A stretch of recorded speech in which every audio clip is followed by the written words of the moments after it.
On June 19, 2012, Australian publisher Julian Assange walked into the Ecuadorian embassy in London. Although nobody knew it at the time, this embassy would go on to be Assange's home for the next 6 years and 10 months. A home that he was literally unable to leave for even a second unless he was willing to be arrested. And the entire time he was living there, it was still operating as an embassy. Obviously, it doesn't exactly seem like the most practical place for someone to move into. So let's take a look at how Julian Assange was able to live in a small office building for almost 7 years. Of course, I should probably explain why he did this, for those of you who don't know the context and think this was some sort of David Blaine survival challenge. It's a long backstory, but the quick version is that Julian Assange is the founder of WikiLeaks, a company that releases classified documents. In late 2010, Sweden issued an arrest warrant for Assange regarding allegations of sexual assault. He appealed it, but lost the appeal, and then took refuge in the Ecuadorian embassy in June of 2012. Assange believed that the sexual assault allegations were simply an excuse to extradite him to the United States, where he would face charges of espionage. So he applied for political asylum with Ecuador and stayed in the Ecuadorian embassy to avoid being arrested. Why didn't Weinstein think of that? Now that the backstory's out of the way, let's talk about Assange's time in the embassy. The entire place is only 2,153 square feet, which includes all the space where they had to do actual embassy stuff. So the Ecuadorian government sectioned off a 330 square foot office room to be used as Assange's primary living space, along with a few rooms that he had to share with the embassy's staff. And we can pour one out for the meetings they had to cancel because Julian was playing ping pong in the conference room. Assange's little office apartment was given a bed, telephone, computer, shower, and kitchenette. Unfortunately, taking photos inside the embassy was forbidden, but thankfully an art center in Liverpool decided to make a scale replica of Assange's room for some reason. So those are the pictures you're seeing. His bed, which was really just a mattress, was originally behind a bookshelf, but it soon became apparent that the bustling streets of London were making too much noise for Julian to sleep. So rather than investing in a white noise machine or even just some earplugs, Julian Assange scoured the embassy to find the quietest room available. That peaceful place turned out to be the women's bathroom. I guess the men's bathroom had too much grunting. So Assange spoke to the Ecuadorian government and convinced them to take out the women's toilet so he could sleep in there. And I sincerely apologize to the women working at the embassy who had to give up their toilet so Julian Assange can get a better night's sleep. I would tell them to walk over to the Saudi Arabian embassy, but they never had a women's bathroom to begin with. It quickly became apparent that Julian Assange would be living in the Ecuadorian embassy for more than a few weeks. In July of 2012, a month into his stay, Assange was given a housewarming gift from the British filmmaker Ken Loach, a treadmill, so he could do all of his nervous pacing in one spot. The following month, Assange was officially granted asylum by Ecuador, making it clear that he was there to stay. At that time, he stepped out onto the embassy's only balcony to address reporters. But that balcony did not see a lot of use, as Assange told The New Yorker that he was living in constant fear of raids on the embassy. As a result, he almost never went on the balcony or even opened the blinds. Instead, he installed a lamp that mimicked the appearance of the sky and took vitamin D pills to compensate for the fact that the lamp was not actually the sky. To add to his paranoia, he always carried a pair of handcuffs in the event that he would have to physically attach himself to the Ecuadorian consul. Sounds like he and the consul were exploring unique ways to pass the time. During these first few months, the coverage of Assange was at an all-time high. Protesters would stand outside the embassy every day and demand Julian be allowed to walk free. Reporters desperately tried to get a look at Assange's living situation. One journalist who managed to get into the embassy, Jerome Taylor of The Independent, said, "It's not a big place. He's going to go loco if he has to stay in there much longer." Thank you for including the word loco in there, Jerome. That's a brilliant tie-in with the Ecuadorian culture. But Assange did in fact have to stay in there much longer, and whether or not he went loco is kind of a matter of opinion.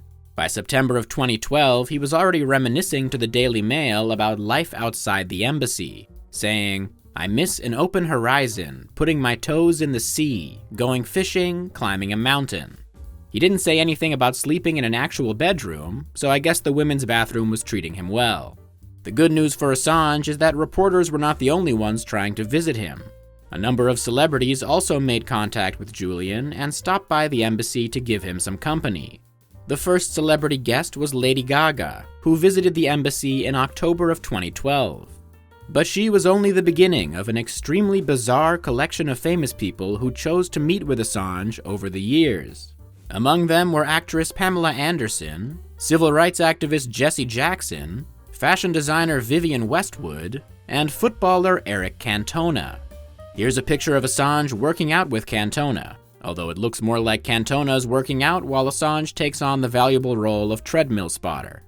In 2013, Julian Assange actually refused to meet with Benedict Cumberbatch, who was set to play Assange in a biographical film called The Fifth Estate. Instead, Assange emailed Cumberbatch and begged him to reconsider your involvement in this enterprise, calling it a wretched film, and it seems the critics agreed with him on that one. Benedict Cumberbatch later revealed that the email made him seriously consider quitting the film, but he ultimately decided to take on the role of Julian Assange, even though it ended up looking more like Sherlock Holmes if he was a Targaryen. Thankfully, guests were not the only way that Assange passed the time. Like anyone in this situation, he spent a lot of his days binge-watching television, with his reported favorites being The Twilight Zone and The West Wing. Most of Assange's food was delivered from local restaurants, although they had to constantly order from different places to avoid a security risk, because I'm sure the delivery drivers had no idea who was ordering food to the Ecuadorian embassy at 8 p.m. on a Sunday. Eventually, Julian Assange began searching for a new way to get some physical activity in the confines of the embassy. He ultimately decided to get a skateboard, with a video of him skateboarding around the embassy being leaked by a Spanish newspaper. Reportedly, he did not know how to skateboard before moving in, but as Tony Hawk always says, the best place to learn is a 300-square-foot office. But while the persecuted publisher was doing kickflips off a filing cabinet, the Ecuadorian government was closely monitoring his every move. When Assange first moved in, Ecuador hired a Spanish surveillance firm called UC Global to handle Assange's security. UC Global quickly installed CCTV cameras in every room and installed microphones in fire extinguishers and decorations to listen in on Assange's conversations and keep records of his daily activities. They even copied the phones of every guest who visited Assange, meaning somewhere out there is an intelligence officer with access to an unreleased Lady Gaga EP and the phone number of Vivienne Westwood's OBGYN. All of this surveillance was costing Ecuador over $1 million a year. And unbeknownst to them, they were not the only ones with access. It was later revealed that UC Global had been secretly funneling all of their material on Assange to the CIA. This was allegedly facilitated by Sheldon Adelson, the billionaire owner of the Venetian Hotel and Casino in Las Vegas.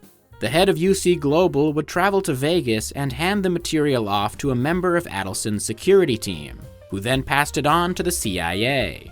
By the end of 2017, the CIA even had access to a live video feed of Assange's activity.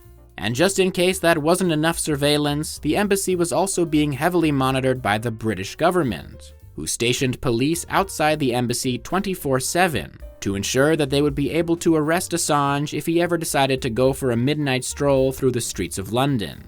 The cost of this surveillance totaled over £10 million by 2015, when the British government abruptly stopped watching the embassy, probably when they realized that the CIA had figured out a cheaper way to do it. So, with 3 governments independently monitoring Julian Assange, it's no surprise that the experience took a toll on his mental health. By 2015, he reported suffering from anxiety and depression, prompting him to speak with a specialist on isolation. He told the specialist that his landscape was becoming a blur, and that the walls of the embassy are as familiar as the interior of my eyelids. I see them, but I do not see them. Sounds like the comforting words of a man who's doing perfectly fine. He also said that he frequently stays awake for 18 to 22 hours before collapsing from exhaustion. So maybe that women's bathroom isn't as comfortable as we all thought.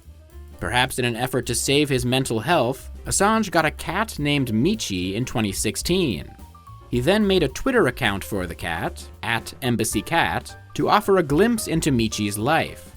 That's how we know that Assange was visited by documentary filmmaker Michael Moore, or as Michi called him on Twitter, Meowcle Moore. I guess it rolls off the tongue a little bit better than Michael Meower. Over the years, Julian Assange's relationship with the Ecuadorian government became tense to say the least. Not that it was ever on great terms, considering it started with Ecuador installing cameras and microphones to spy on him. Eventually, the embassy staff began to complain about Assange playing loud music, skateboarding at night, and walking around the embassy in his underwear. Maybe it would help if they just squinted and imagined it was Benedict Cumberbatch in a wig. Things got really bad between the two parties in August of 2017, when Assange became passionate about the Catalonia independence movement and began tweeting about it non-stop. This greatly upset the Spanish government, which prompted Ecuador to cut off internet access for Assange. Although I guess they forgot to cut off access for his cat Michi, who retweeted a post about Ecuador preventing Julian from going online. Without the internet, Assange's mental health deteriorated even faster, with embassy sources saying that he would go weeks without showering and refuse to clean up after himself. By October of 2018, Ecuador released new terms for Assange's asylum, limiting how many visitors he could have and declaring that Assange was henceforth required to pay for his own medical bills and food costs. They also ordered him to keep his living area and bathroom clean and to pay for Michi's food and care.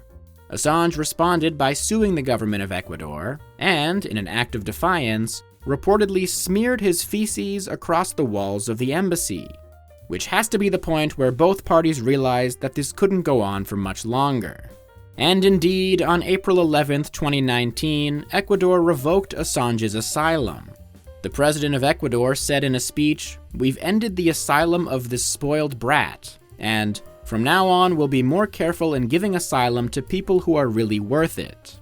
Although there was no word on whether they'll be more careful hiring a trustworthy security company. Sweden had long dropped the sexual assault charges against Assange, but the UK and the US still wanted to punish him for espionage. So with that, the London Metropolitan Police walked into the embassy and arrested Julian Assange, officially ending his 82-month stay. Assange spent the next several years incarcerated at HM Prison Belmarsh in London, which has the nicknames Hellmarsh and Britain's Guantanamo Bay. But at least Guantanamo Bay has decent weather. While he was in prison, Assange fought against his extradition to the United States, married his lawyer, and ultimately organized a plea bargain. So on June 24, 2024, after over 5 years in prison, Assange was released. He flew to the Northern Mariana Islands, a US territory, where he pleaded guilty to 1 felony count and was then allowed to return to his native country of Australia, where he now lives with his wife and their 2 kids. And where were those children conceived, you ask? In the cramped walls of the women's bathroom in London's Ecuadorian embassy. Truly a romance for the ages. As for Michi the embassy cat, reports differ on what exactly happened to him. But a spokesperson for the embassy was asked about Michi and said, "It was taken by Mr. Assange's associates. We are not a pet store, so we do not keep pets here." And considering how well it went when they kept a human there, that's probably for the best. Now please consider subscribing, or you'll get a visit from Meowcle Moore.